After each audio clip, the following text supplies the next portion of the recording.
Riverstone, I call the member for Barwon. Thank you, Mr Speaker. It is my privilege and honour to be representing the people of Barwon in the 58th New South Wales Parliament. It is an honour I don't take lightly. As the newly re-elected member, I vow to continue working hard for the electorate, building on the achievements of the last 4 years, bringing to fruition some of the things my team and I started in my first term, and working on some other issues that have since become a major priority for Barwon and regional New South Wales more generally. When I was first elected, the biggest issue was drought. But some good seasons of rain, while they brought flooding, seemed to put the issue of drought preparedness, relief and drought recovery to the back of people's minds. However, it remains one of my policy priorities to see that government implements a structured approach to drought, identifying the different stages of drought according to accepted definitions, knowing what can be done for producers going into drought, knowing when assistance should kick in, and helping with the recovery coming out of drought. Given that there are predictions of dry weather this summer, it is something we can no longer ignore, Mr Speaker. Perhaps we have been distracted by other issues. Back in early 2019, when the state was still in drought, we would never have dreamed that the roads would be one of the biggest challenges facing regional New South Wales. But the rains came down, breaking the drought, bringing flooding and giving our road network a merciless pounding.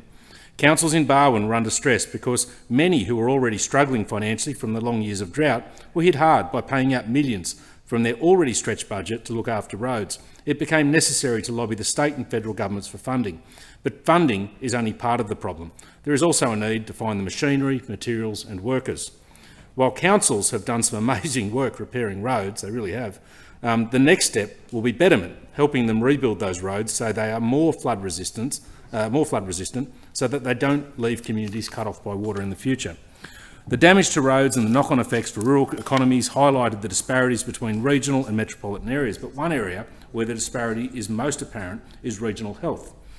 From the beginning of my first term, I've worked to improve the quality of and access to health services in Barwon. Last year, an inquiry into regional health showed the problems caused by years of neglect. The report contained 44 reasonable recommendations that would go a long way toward fixing what is wrong with the regional health system, but the government seemed reluctant to act on all of them. Now this government has established a committee to see through those recommendations. I'll be working with the committee to be sure that those recommendations are implemented.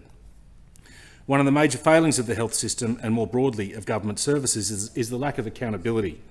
There needs to be a change in approach where the New South Wales government sets service delivery standards, acknowledges the gaps between intentions and outcomes instead of merely apologising or making excuses for failing regional services.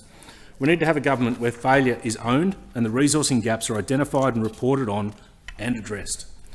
For a decade, neglect and under-resourcing have been allowed to go unacknowledged and unchanged, but with greater accountability, it will be possible to bring out real change in regional New South Wales. It is time for accountability and time to build into programs clear direction and defined targets. The lack of metrics in service plans has resulted in problems across the state, and is also a major reason for the disparity in regional areas of New South Wales. There should be metrics built into every service plan and a legislated requirement for ministers to explain in Parliament if service targets are not being met. Genuine consultation with real people hasn't been reflected in planning and outcomes. The story is there for all to see. Organisations provide the research, the expertise and even the frameworks to combat the issues they're facing, but the government hasn't listened.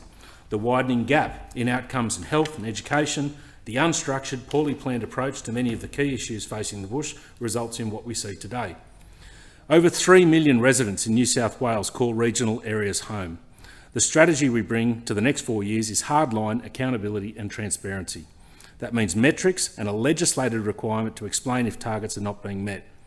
Regional New South Wales is sick of decisions being made by those who do not understand the distance, the climate, the disadvantage, the access, the communities and the culture.